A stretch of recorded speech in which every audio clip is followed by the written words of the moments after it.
It is a special week this week. It is a special week this week. This week is National Library Week.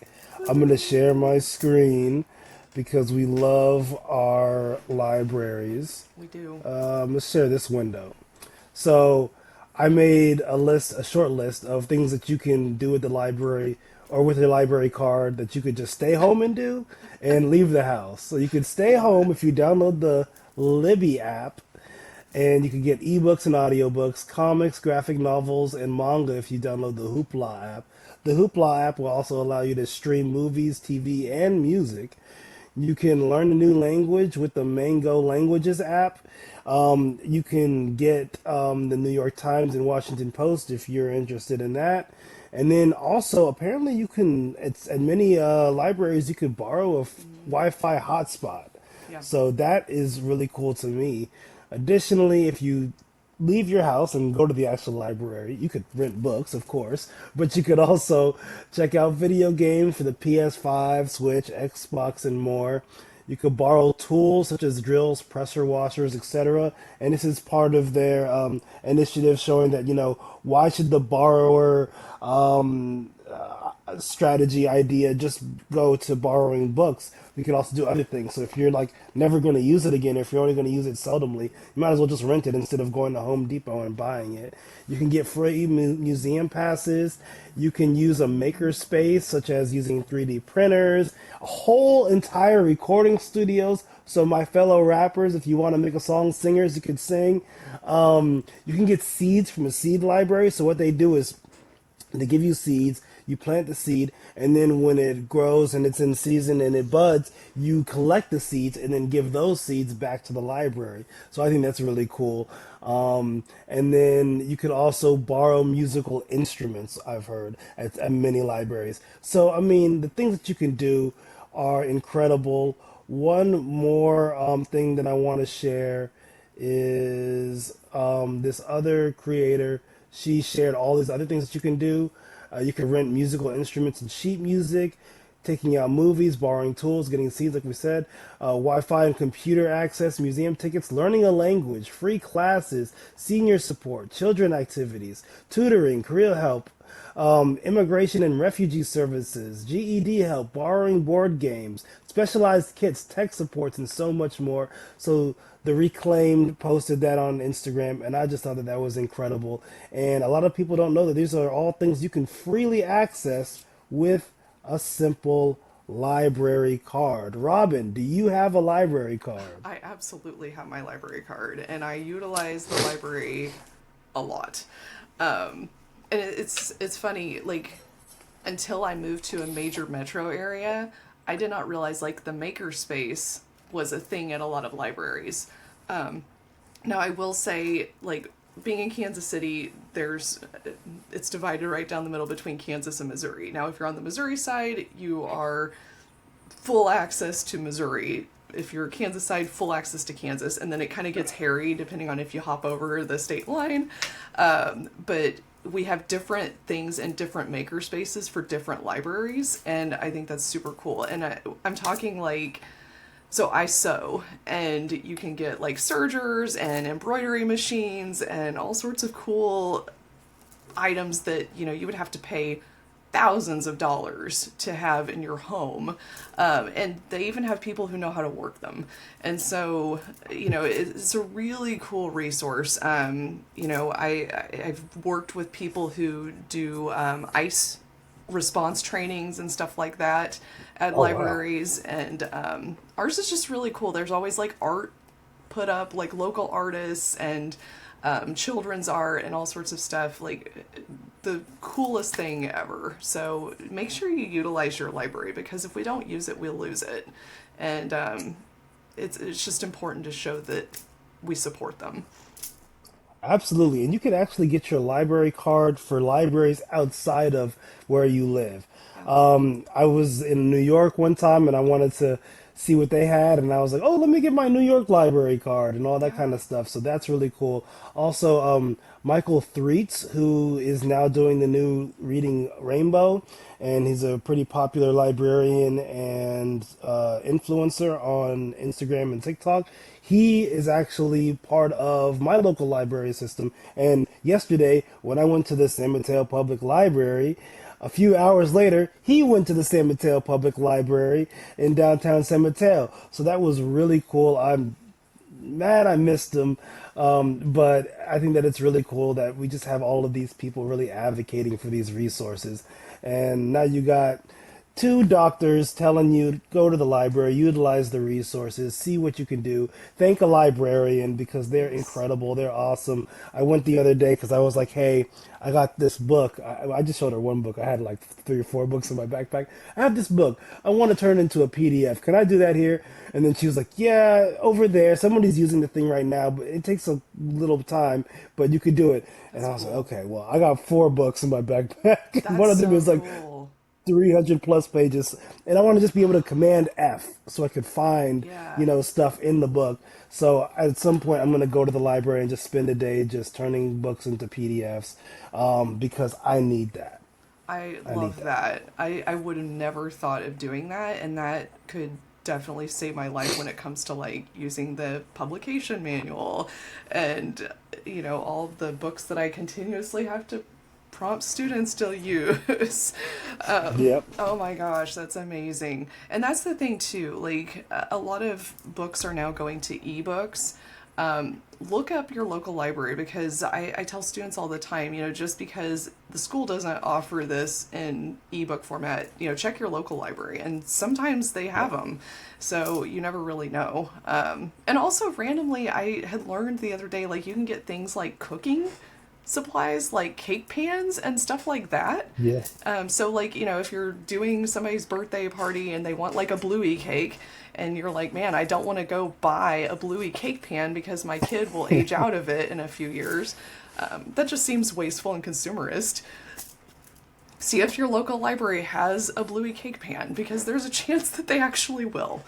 And I find that Yeah. so random and so awesome at the same time.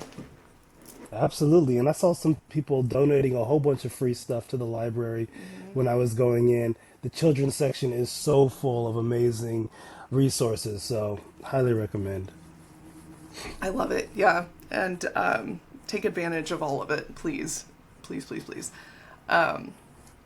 As someone who's getting into more of like the homesteading side of like my grandma hobbies, the library has like everything I could possibly need. And it saves me so much money, y'all. Like, Hmm. things are hard out there. Gas is expensive, life is expensive. Whatever you can save money on, use it. And Yep. the library is just amazing for that and helps a lot of people in many, many, many ways. Okay, cool. Absolutely. I love it. All right, so we want to shift over to Yeah. greener pastures. um, all right, let me see if I can get stuff shared. So, what platform would you like to start with today on our discussion? Might as well go with whatever's easiest. Maybe if TikTok's easiest, I mean, or Instagram is easiest. I'm gonna close out a few apps because I'm starting to lag. Okay, that's good. All right, let me start this one. All right, so we talked a little bit last time about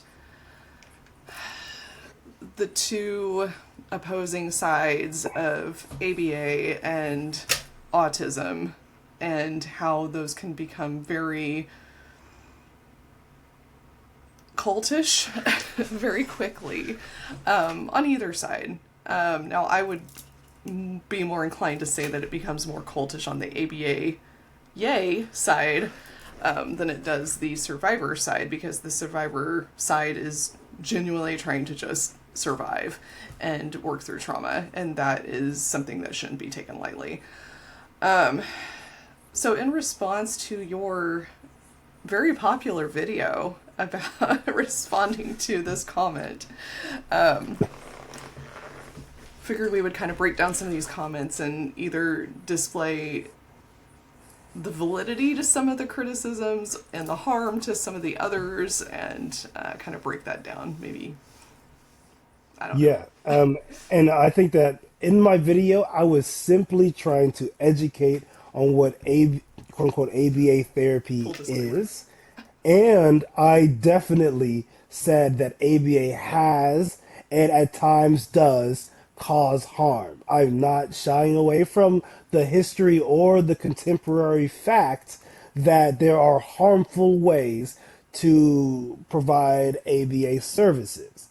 I did not use a script, so maybe some of my, lack of thinking, oh, they're probably going to say this, came through in my just blabbing and yapping without that foresight.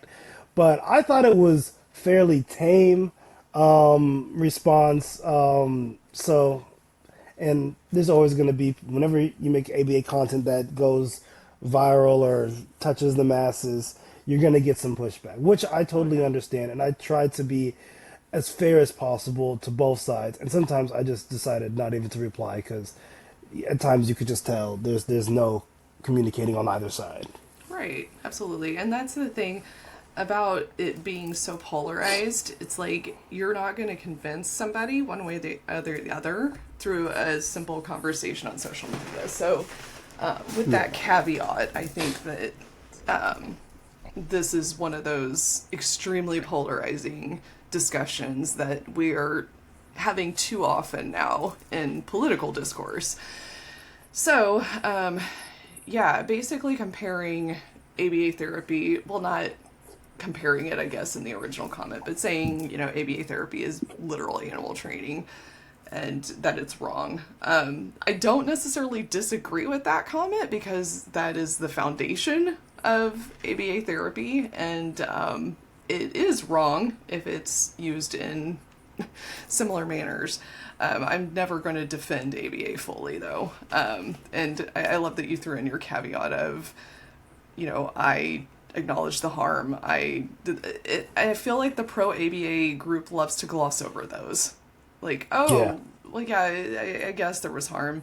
But yay, ABA, it's the best, and it's everywhere, and it's our lives, and blah, blah, blah. And it's like, blah, barf. Hmm. So, where do we want to start here? Um, I guess we could just start from the top and go down if you're down for that. Yeah. Although one of the things that I did say is in the beginning is like that you'll probably see throughout the comments is I did start off by saying humans are animals. Like a lot of people like to try to Fact. distinguish the two. Humans are animals. Ooh. So like that, I just need What? to lay that out there because without that context, I also think that some of the comments won't make any sense. But yeah, that first one, it might be better if you read it because it's not as big on my screen. Oh, yeah, sure. Humans are animals. Or, wait, the one you posted or the one. Oh, EVAR, the comment. Evar Sims. I don't know if I Yeah. said that right, but Evar Sims sounds like a really great gamer name. We're about to enter this process as we were just diagnosed formally. I'm nervous about ABA. I hear things from both sides. Just want to do the right thing. It's all overwhelming. Preach. Yeah. Your response is, basically to kind of do the humble behaviorist thing and refer out if it's not in your full wheelhouse. So basically referring to neurotactical or neurotactical, not tactical, and neurodivergent ABA. Holla, who sit at the intersections of autistic and providers of behavior analytics services. They probably have some questions you can ask to help. And so, yeah, for conversations like this, it's really great because then you can open up those doors for other resources, and other people will see that and say, okay, I'm kind of at the same place. What can I do to figure this out? Are there autistic BCBAs out there? Yes, there are. There are several of us. And a lot of us are trying to do things in a much better manner.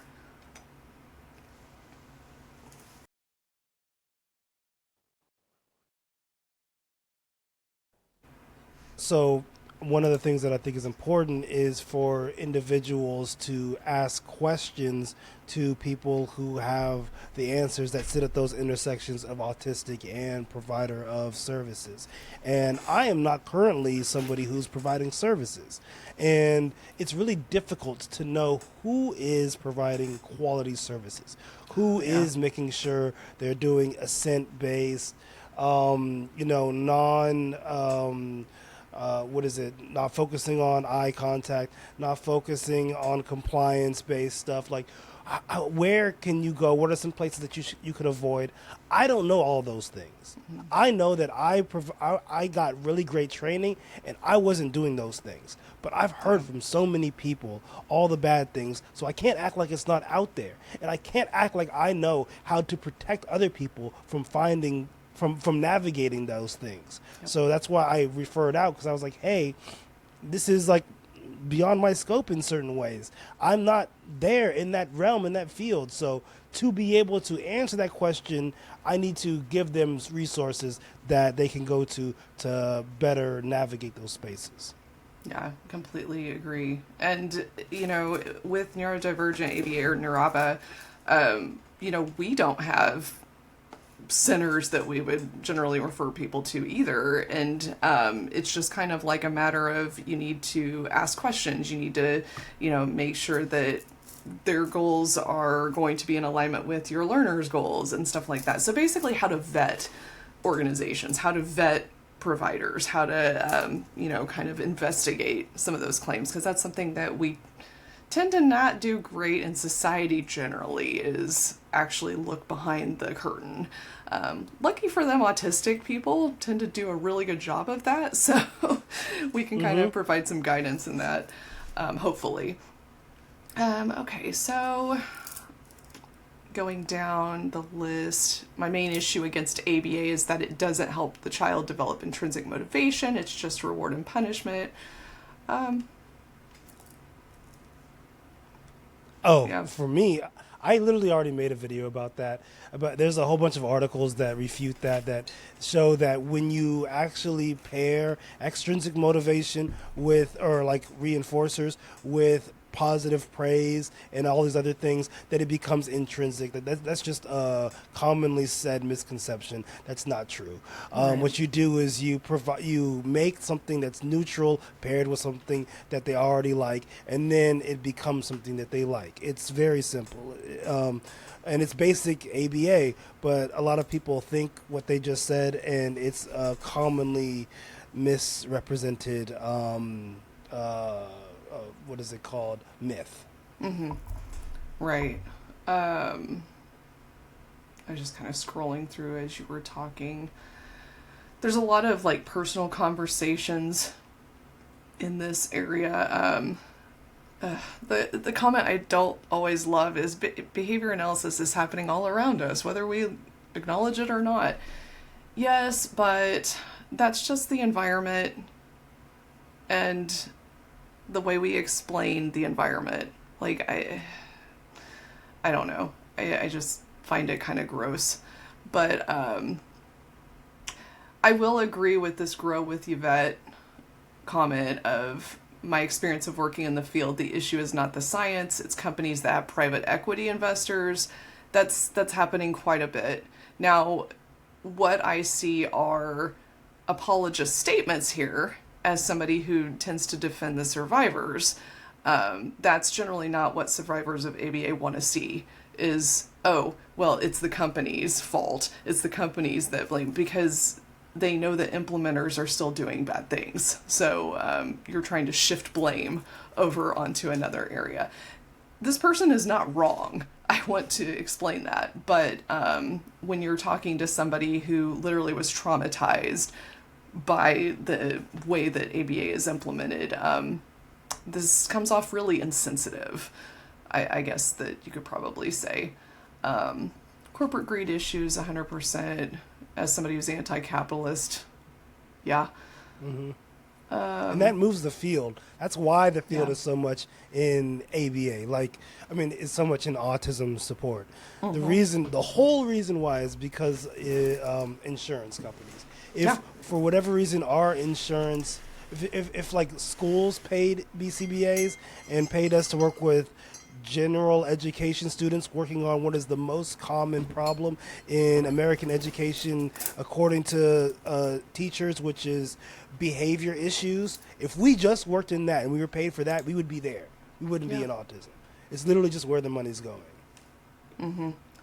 Yeah, 100%. And people have found ways to capitalize off of autism populations, 100%. Exactly. I think going back to one thing that you said that I think that I need to do better on is one of the things that you said earlier is people say ABA is in the environment. I think it was something like that. I have said that.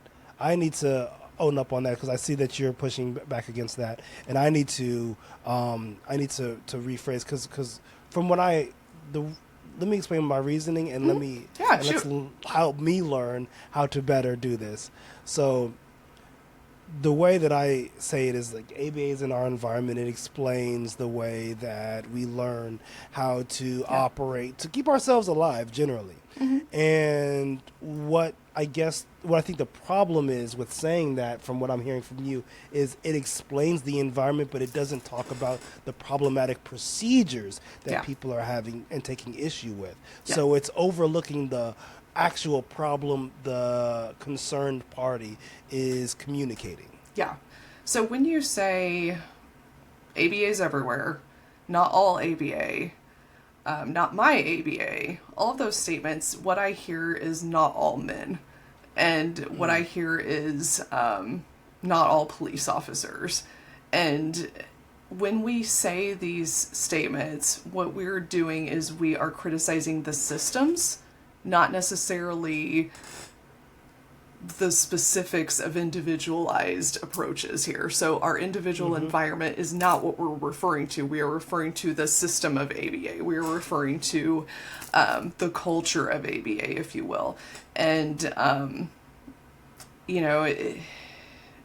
those blanketed statements invalidate the trauma that many have experienced. And so it's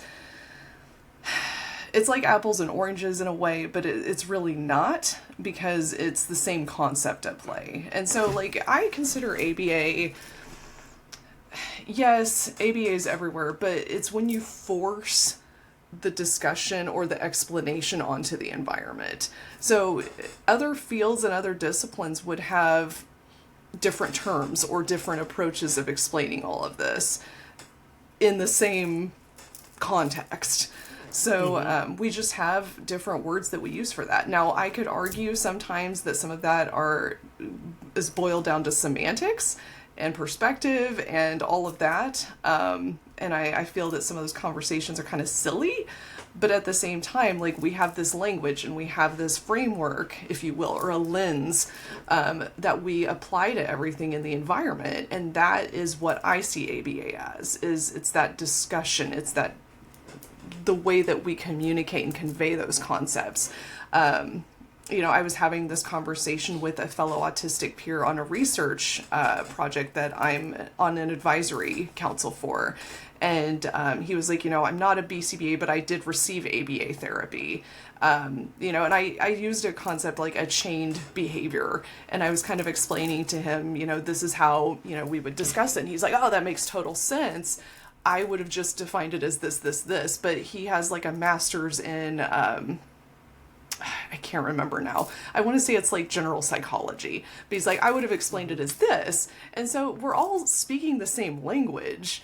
It's just we're using different terms. And so I see ABA as this framework. Now, the framework can include the harm. The framework can also include assent-based practices and good practices, but ultimately it's not something tangible. It's just the frame. I don't really know if that kind of helps address. That helps. That helps. Sorry to cut you off. I think that now that I know what not to do, I would like to discuss briefly what to do in the future. I think that one of the things that we can do in the future is to admit and call out the harm that the system does. Start with that, And then, like, I don't want it to be not all men. I want it, but I think that there needs to be a way for somebody to explain that the services that they provide aren't harmful, or Right. they provide services in a way that are not those harmful whatevers. You know what I Right. mean? So things like saying one of the things that I do to make sure that I don't engage in those harmful practices is assent-based practices, where we look for the individual to display signals and signs of Mm-hmm. discomfort, and when and if we see those signs, we withdraw our procedures, our implementations, so that we don't have that discomfort. We Yep. teach opportunities to escape from environments that they feel are frustrating, harmful, or undesirable. Right. Like, I think that, would you think that those would be better to explain? I think so, yeah. It's tough because you have different schools of survivors that will want to be heard. And so it's a challenge. I wonder, did you have some comments from anybody who was very like, this ain't it, you need to ban all ABA, anything like Oh that? yeah, yeah, yeah. I mean, if Okay. not, if you don't find them there, you'll find them in one of the other places. Okay, let me scan real quick because I feel like tangible like discussion on this and like, what we can do might be good. I learned by examples, and so barely explain anything. Oh, this is sad. Okay, so this Monarch Grace comment, I attempted to be an RBT as an autistic adult. They barely explain anything about autism. Fact. And the RBTs actively made fun of me and the only other autistic adult in training. That is really tragic. I went in person for a shadowing day and it was absolutely abuse through conditioning. No exceptions, and RBTs are barely regulated.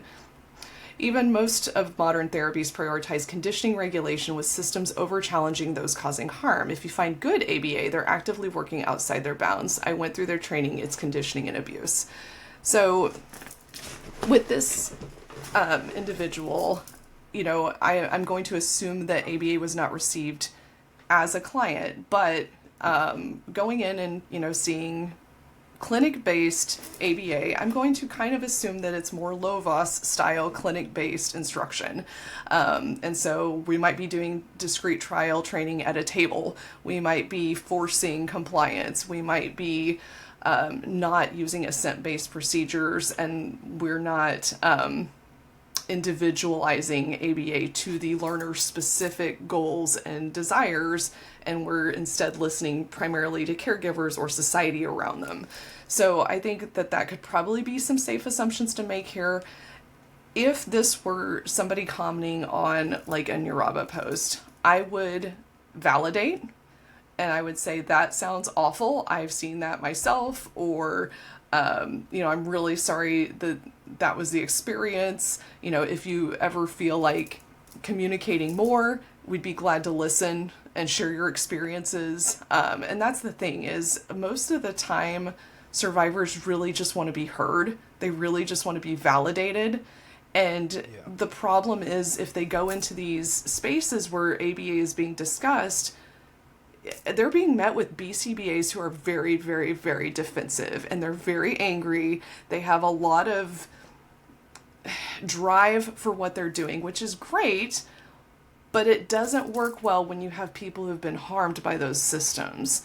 And so it's important to step back, let them talk, let them speak, and don't invalidate their experience. Well, not my ABA, that's invalidating. Not all ABA, that's invalidating.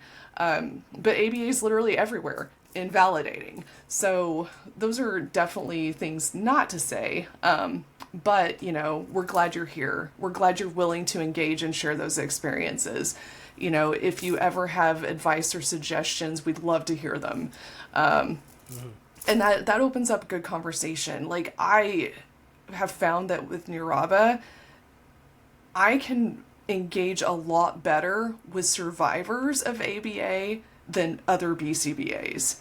And it's because they don't want to hear that they're doing things wrong. They don't want to hear that their science is not perfect.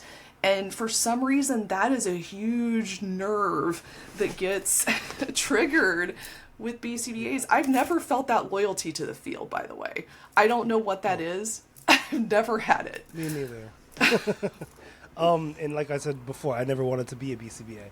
And one of the things that I think is really interesting, which what you just said kind of taught me and made me realize, is I actually, my DTT, discrete trial training skills, are trash because I never worked in a clinic, and I rarely did DTT. I mostly did natural environment training, NET, Good. because of the clientele that I worked with. Right. Because I'm a large man, I often worked with other large males who had high frequencies of, you know, hitting, biting, kicking, whatever. But that meant that I was working in naturalistic environments, working on natural environmental training. So when I hear these instances and these things, I'm like, what's happening? That's not my experience. And that's not my experience because I literally was never put into those situations. But it doesn't mean that those situations aren't happening, didn't happen, or are not happening every day for other people. So I think that a lot of us really need to recognize that, you know, we may have been around the block, but we haven't been around every block. And I have a whole lot of experience. I can do just about everything in, you know, typical ABA. I can do DTT if I wanted to. Would I do it? I don't think 10 trials, 3 consecutive days at 80% is actually the truth, or the gold standard, like a lot of people think. There's actually no research that backs that up. So I try to work on free operants, not restricted operants, which DTT works on, and was also created by a Nazi. But I think that really just goes back to us learning what other people, and listening to survivors, and saying that our experiences aren't the same as those survivors, and that is a lot of information that we need to take back with us to change the procedures that are occurring, so that these stories happen fewer, less, and there are things of the past, and in the future we can have better stories. That there are those comments of people that say positive things, but they're not, you know, they're just not as many. Right.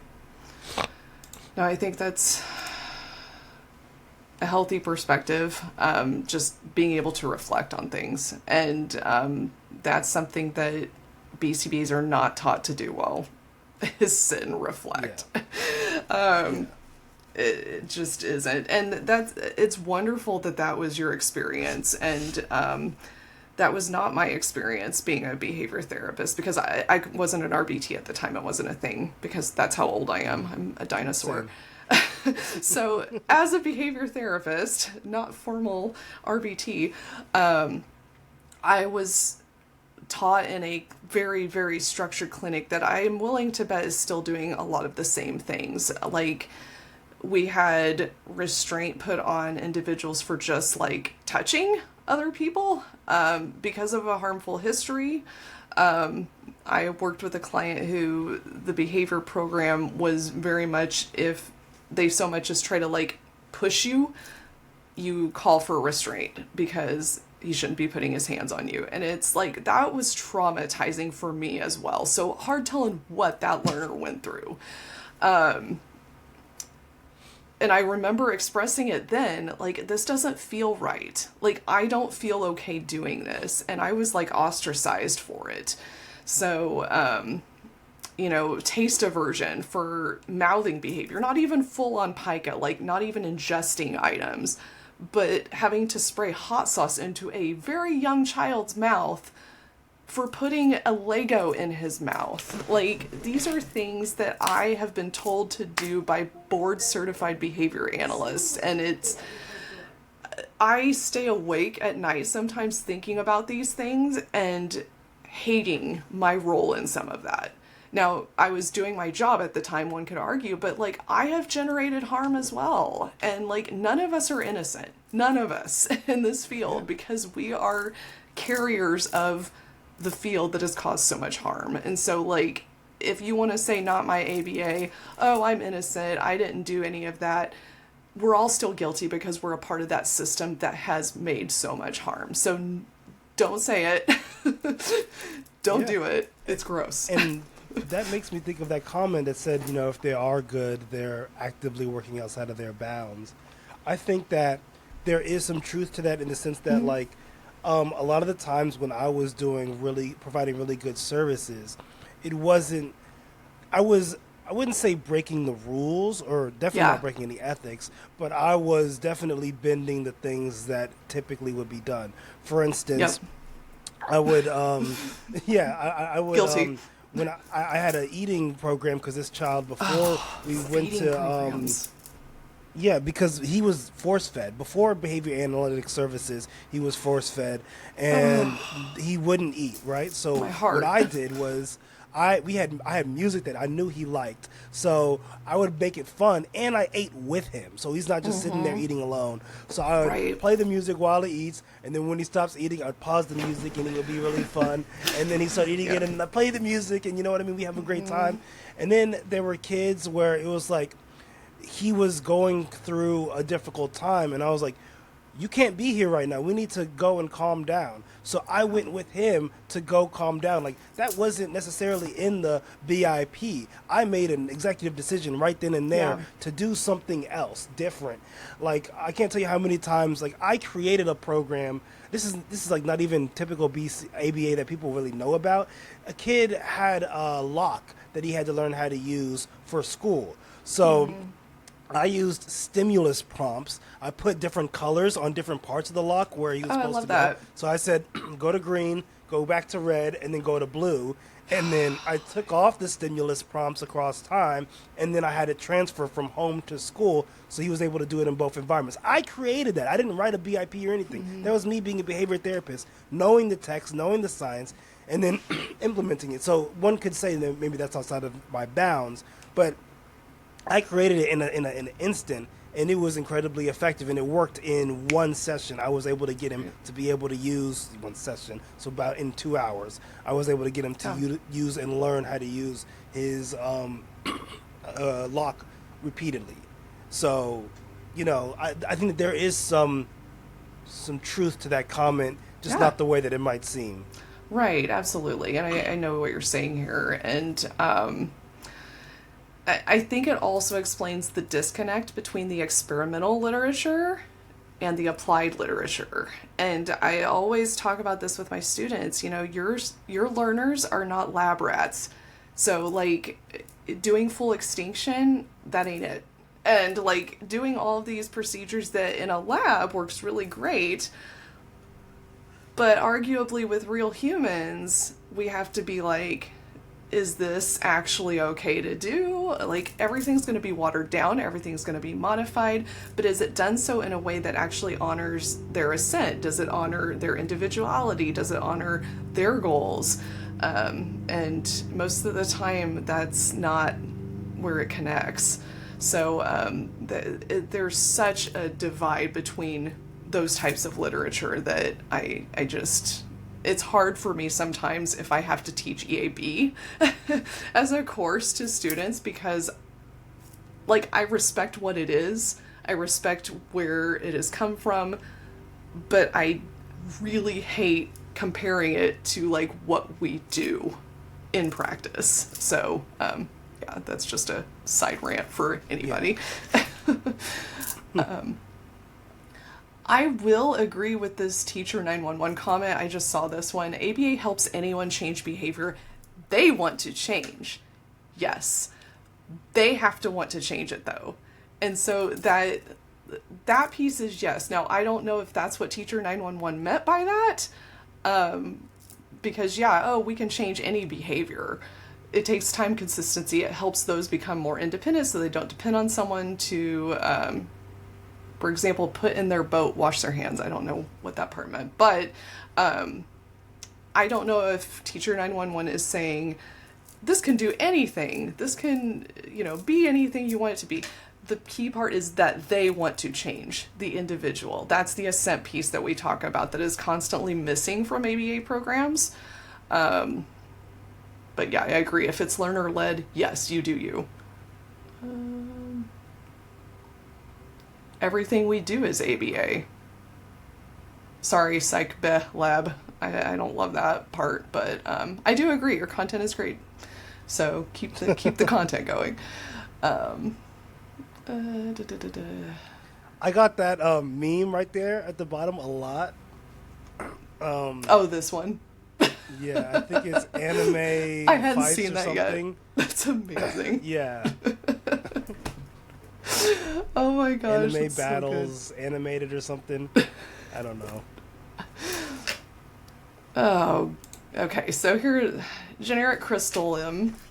ABA is all around us every day, but the anti-ABA people don't want to talk about that. ABA has a complicated history, like all social sciences. I mean, yeah, but anti-ABA people do want to talk about that. They very much talk about it. They just want to talk about the harm that's in it. And they want to talk about the harm that's been done to them, usually specifically. Right. I actually got involved in this conversation. This is me. Nobody responded to my comment though, so I don't know. But it's just me reiterating. If you say my ABA is not abusive, it's like the not all men argument. Yeah, it's Pavlov just tweaked for children in part, but not all. Yeah, she got mad at me, and there was a whole Oh, I want to see discussion them. there. Oh, She's someone like, getting "Why mad. are you mansplaining?" How dare you mansplain? Let's see. Why are you mansplaining me? Yeah, I mean, I was like trying to like set up a conversation. Basically, I thought, I had it over here. I was like not trying to mansplain. Frye actually said what I was trying to say. Pavlov studied responding conditioning, thinks salivation of dogs, reflective responses. ABA is built on operant conditioning, Skinner, not Pavlov, how consequences shape voluntary behavior. Different framework, and yes, behavior science has animal research in its history. I also, maybe I deleted it because I said this, but but do SSRIs, chemotherapy, and vaccines also have animal research history? We don't reject those because that's where they started. Here's what I actually believe, that there are really good faith critiques of ABA that deserve to be highlighted. Especially around compliance, autonomy, and historical harm to autistic people. Too many ABA practitioners sweep those under the rug, but at the same time, dismissing the documented benefits ABA has had for people doesn't serve the conversation either. Both things can be true, and I think that that's part of the discussion worth having. yeah, valid. And I think that she ended up deleting her comment that linked to that. So. Yeah, I definitely think that there's some context missing here. In the autism advocacy world, we sometimes would refer to it as a dirty delete, but generally a dirty delete is done to save face or to make it look like somebody's won an argument when they actually haven't, or anything like that. But it sounds like everyone was just kind of like, after reflecting, I'm just going to not include that. I find it funny the anti-ABA people will approach everyday issues using ABA tactics without even knowing. Yes, advocate for people, but we are giving too much attention to what used to be rather than focusing on what can be. I'm sorry, it still happens, dude. Joshua McCoy, I'm sorry. It's still I happening. didn't read that whole comment. Sometimes I read part of the comment. And honestly, Right. after a day, like after 24 hours goes by, I've moved on to my next piece of content. Right, I'm like, why are you guys I moved commenting on on. that one? Move on to the new stuff. I know, but the algorithm's weird. So sometimes it'll Yeah. be such a delay for people. Like, there are videos that I posted like months ago on my personal TikTok that I'm like, how are people seeing this right now? Like, that's so weird. Yeah. Let's see. I'm just trying to see if there's anything else. I love the rooted in I Darwinism. saw that one. I love the name Zebra Masterclass 427! Exclamation! Exclamation! Exclamation! I love that. But I'm really confused by the comment. Yeah. not defending ABA in any way, shape, or form. I'm just confused at the connection. Same. And they never replied. I was like, what are you talking about? Because Darwin never actually said survival of the fittest. Like, a lot of people attribute that to Darwin, but he never actually said that. Really? So it's a little frustrating, yeah, seeing that, being someone who actually read the work. Really quick, can I share something? Yeah, of course. Uh, No, you can't share. You're not allowed to share. I found the video where I talked about the intrinsic stuff, share window. I don't know if it's going to share sound. From what I've noticed, it doesn't usually share sound, but I think I have subtitles.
So yeah, just quick science corner.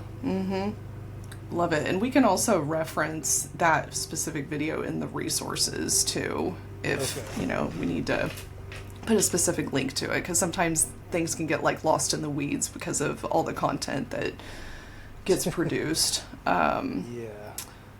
Okay, let me see. I was going through some of these screenshots from RedNote, which I feel like there are a significant amount of people on, but I don't have as many connections on RedNote any longer. It seemed like it was kind of like a thing for a little bit when we were talking about TikTok and Yeah. leaving But TikTok. a lot of people stayed and didn't Yeah. go back to TikTok, and it's really interesting. And I think there's a great community there. Right, right. I've liked it. It's a very good, calm environment, in my opinion. So, All right, let's see. Okay, this is the one I want to share. All right, so we kind of talked a little bit about food tolerance programs. So this comment, I used to be a behavior tech. I hated doing food tolerance programs. If a kid doesn't want to eat a goddamn blueberry, I don't want to force them to eat a blueberry. That sounds like something I would write. But that, like, the food programs have always bothered me. Like, I've worked with kids who have feeding tubes, and then, like, the families want them to eat solid foods. And, we just kind of worked on, try it, see if you like it. I'm not going to force it down your throat. I'm not going to do the non-spoon removal BS. Like, what is that? yeah. Like, I know it's in the literature, folks.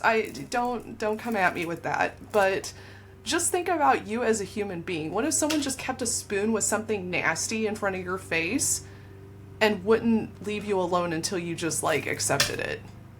That's learned helplessness. Yeah, this goes directly into the whole kids don't have rights conversation that I think is really important, because we don't treat children like full humans who have rights. Because if you're a full human, you say, I don't want to eat that, then it's okay. I think that too many parents have problems, I don't want my kid to be a picky eater. You have things you don't want to eat. And We all do. and that is okay. We all do. Yeah. I mean, I guess am a picky eater, so maybe that's coming from a picky eater.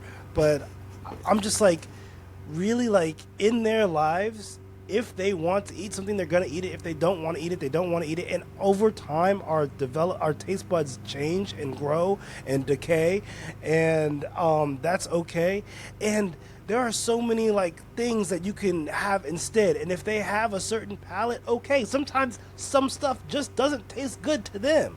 Yeah. It may taste good to you, but it may just not taste good to them. So like I feel like there's not enough room for people to hear that and really believe and No. understand that. When say I don't want my kid to be a picky eater, and I think there's a lot of cultural stuff that comes with that sometimes too. Mm-hmm. But I don't know. Kids are humans and they deserve rights, and too many people are like, oh, it's a kid. They're gonna do what I tell them to do. And I'm just like, oh my god, I hate that. No, if that's your attitude, you probably shouldn't be having kids. Just saying. Um, yeah, and the thing is, like, if you're working with an autistic population, it may not be the taste, it may be the texture, it may be the smell, it may be like, there are foods that are absolutely nevers for me. Now, I'm a vegan, I'm picky anyway, but in part, I'm vegan not only because I like love animals and I, want to do right by them, but like meat has always grossed me out. The texture freaks me out, especially chicken. That shredded nonsense, no, absolutely not. Eggs, if someone is cooking an egg down the road, I can smell it and I hate it.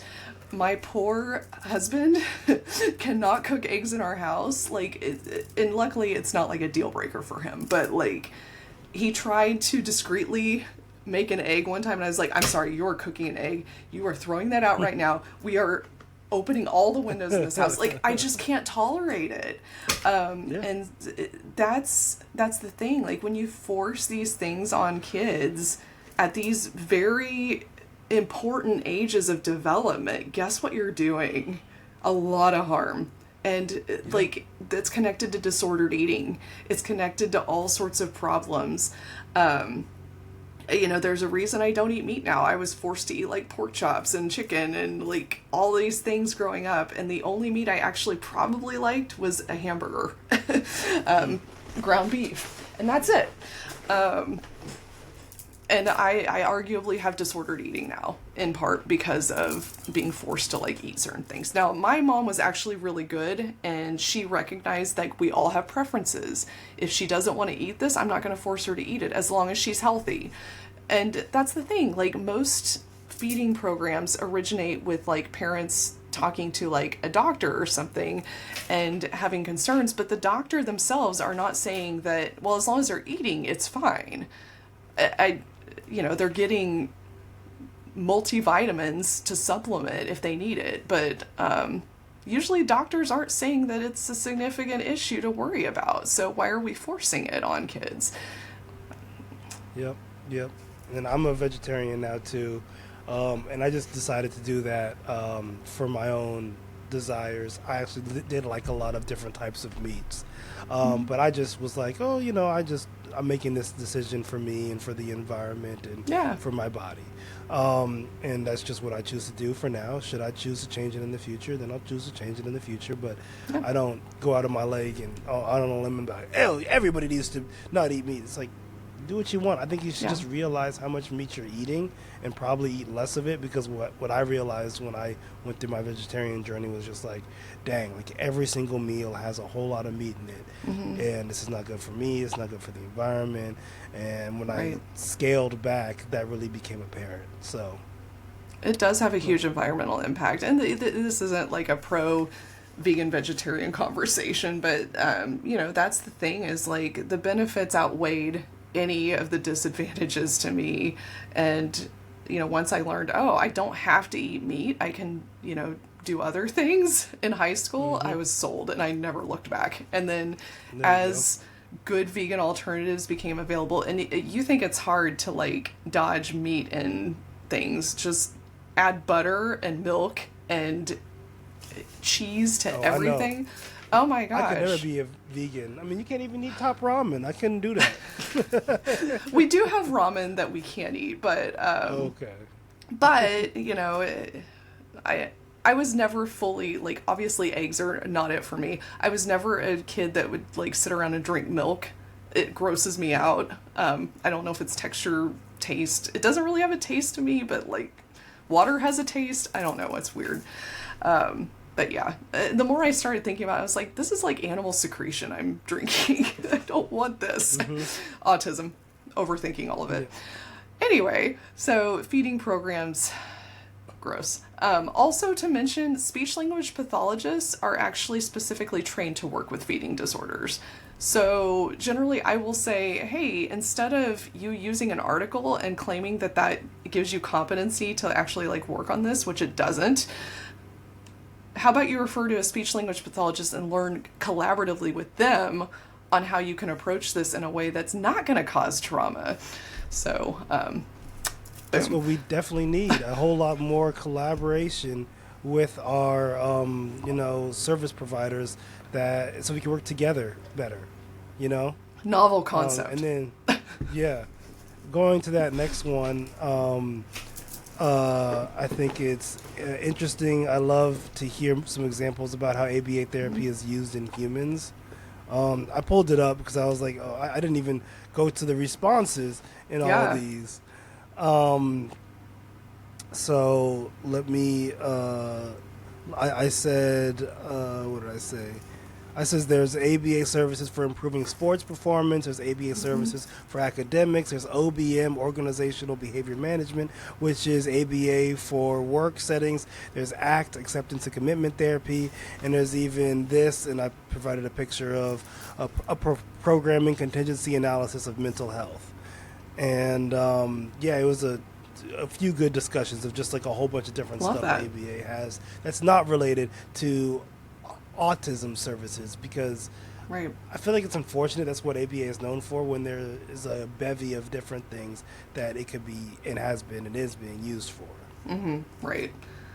And that's, talking about it being a lens or a framework. And that's the thing. We can apply that lens and we can apply that framework to many different areas. The problem that also comes with that is anytime you're going out on a limb and trying something new with the framework of ABA, you're met with a lot of resistance.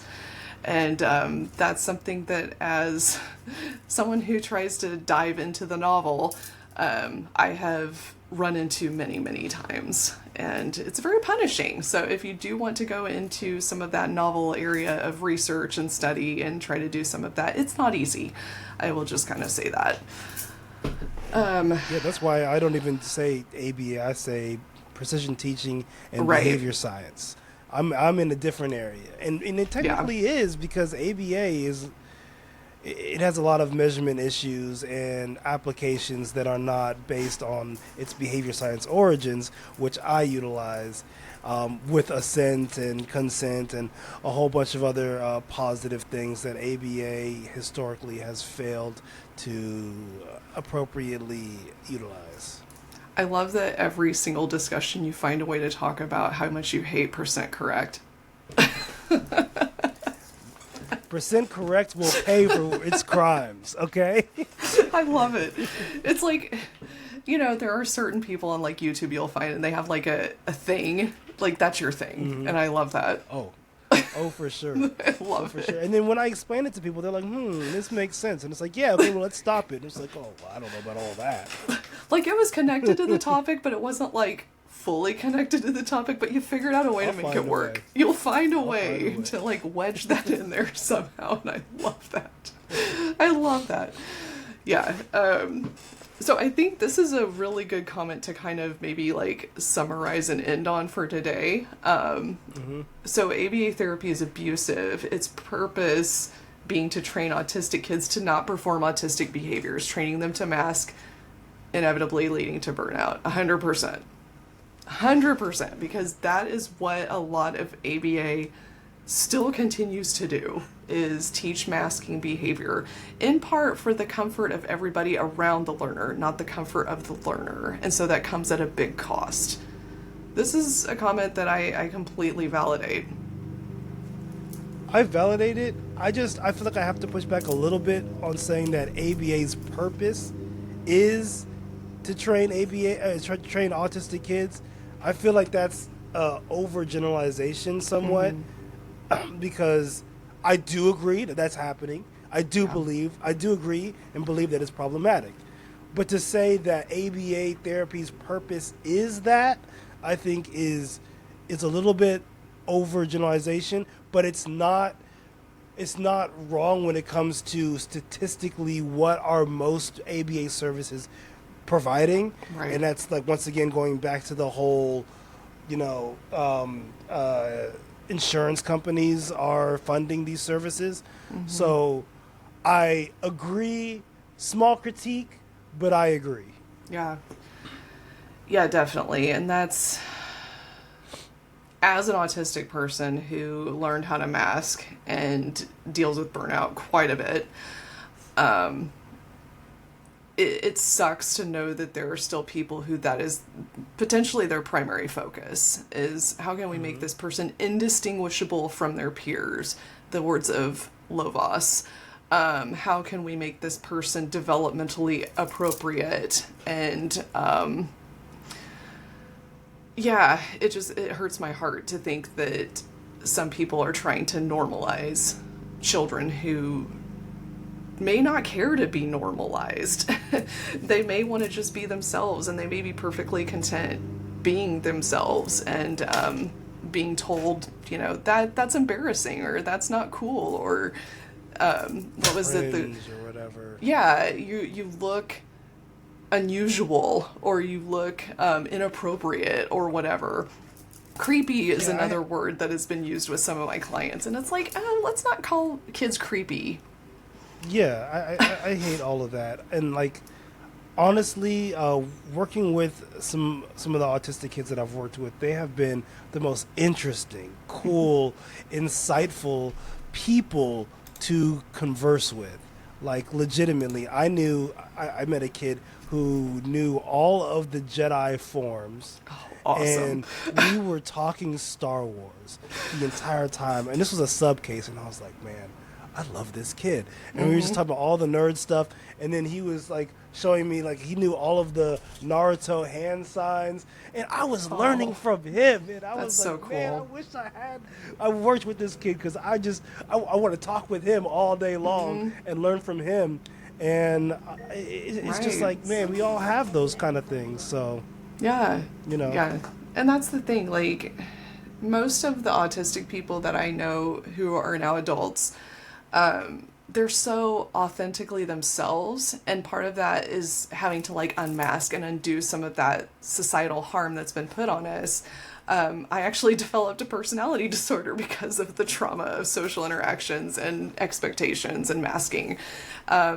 It comes at a big detriment, and I don't know if this is something you've heard, but the average age of an autistic person is 40 years old, and that's in part because there are many, many trigger warning suicides in the autistic community, and hopefully we can increase that average, and we can have autistic people living more individualized, fulfilling lives that they themselves are directing, versus, you know, bending and, you know, accommodating the wishes and comfort of other people around them. yes, I agree. So I yeah. wholeheartedly agree. So I think that that's probably a good place to summarize, unless there's anything else you want to add. I think in the comments, why don't you guys tell us, you know, what you think about this conversation, how you, maybe if you're a BCBA or if you're not, how you engage with individuals about ABA and the ABA therapy, because I think it's important that we relearn how to, as a society, have a conversation about this where survivors' voices can be heard and validated, and individuals who are trying to provide services that are supporting individuals with autism can not only learn but express how they provide safe, helpful services that are assent based, focused on what the learner's preferences and desires are, and really reframe this conversation to something that's more collaborative and less I know what I'm talking about, I'm the right one, I know this and that, because that's just that that parental I forget the word that it is, maybe it's parental, but when you like think that you know everything and you know what everything is good for the individual is, It'll come to us after the end of the video. But in the comments, like let's start that conversation. You know, like, comment, subscribe, hype it up. Leave a comment, reply to a comment, turn that notification bell on. Check us out on Spotify. Check us out on our Instagram. Check us out everywhere. And we hope that you are seen and heard, especially if you've gone through trauma. We want to validate that experience and make it so that that doesn't happen anymore. Right.